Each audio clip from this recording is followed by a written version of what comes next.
చంద్రశేఖరరావు నువ్వు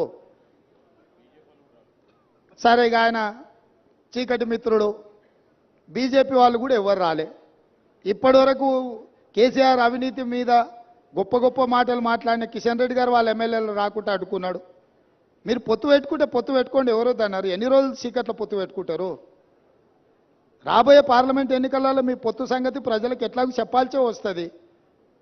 ఈరోజు ఎంతసేపు ఉన్నా జ్యుడిషియల్ ఎంక్వైరీ వద్దు, మా చేతికి రాని. ఎందుకంటే మీ చేతికి ఇస్తే మీరు వాళ్ళు కలిసి కూర్చొని మాట్లాడుకుంటారు చీకట్లో.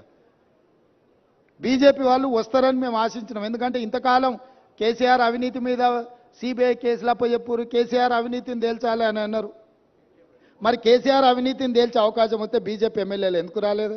సిపిఐ వచ్చింది, ఎంఐఎం వచ్చింది, బీజేపీ వాళ్ళు ఎందుకు రాలే? ఇవాళ రానోళ్ళు ఇద్దరే, బీఆర్ఎస్ బీజేపీ. మీ ఇద్దరు వైఖరి ఒకటేనా? మీరిద్దరు ఒకే రకంగా ఆలోచన చేస్తురా? మీరిద్దరు కలిసే ఈ విషయంలో ఒకే రకమైన విధానంతో ఉన్నారా?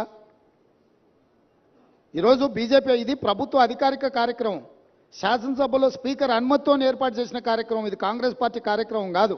మాతో భిన్నాభిప్రాయాలు ఉండేవాళ్ళు కూడా ఇక్కడికి రావచ్చు.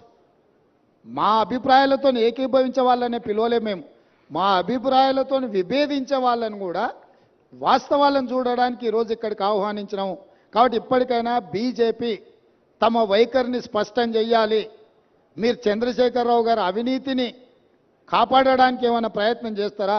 లేకపోతే చంద్రశేఖరరావును శాసనసభలో నిలదీసి జరిగిన అవినీతి మీద చర్యలు తీసుకోవడానికి రాష్ట్ర ప్రభుత్వానికి సహకరిస్తారా? మీ వైఖరి కూడా స్పష్టంగా చెప్పాల్సిందిగా బీజేపీని మేము డిమాండ్ చేస్తున్నాం.